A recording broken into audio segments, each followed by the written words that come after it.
Klaim 30 pasukan OPM kepung TNI Polri di Mambatitigi, Sebi desak Prabowo akui kedaulatan OPM. Setelah mengklaim telah menembak 2 tentara dan 3 mata-mata TNI Polri di Kampung Mamba dan Titigi, Distrik Sugapa, Kabupaten Intan Jaya, Provinsi Papua Tengah, OPM mengancam Presiden Prabowo Subianto. Juru bicara OPM, Sebi Sambom, meminta Presiden Prabowo segera menarik TNI Polri dari 9 zona hitam di Papua.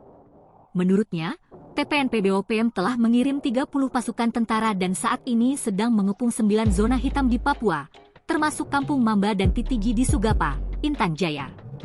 Sebi menyebut serangan terhadap rombongan pasukan elit Rider Sikatan pada Sabtu, 19 April 2025, merupakan bentuk peringatan.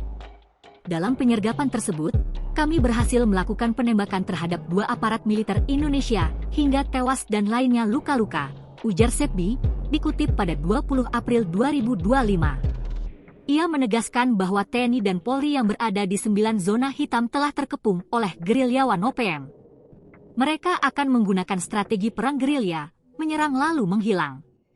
Sebi Sambom menegaskan bahwa TPNPB OPM siap menggelar perang gerilya melawan aparat Indonesia. Senjata lawan senjata, kata dia. Ia juga meminta agar tidak ada serangan udara menggunakan helikopter militer atau drone yang dilengkapi bom.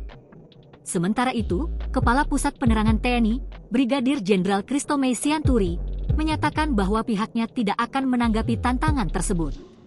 Menurutnya, pengiriman pasukan militer ke Papua akan tetap dilakukan secara terencana dan proporsional. Sesuai kebutuhan tugas dan rotasi rutin sebagai pengamanan perbatasan, ujar dia, Selasa, 15 April 2025. Download Tribun X sekarang, menghadirkan lokal menjadi Indonesia.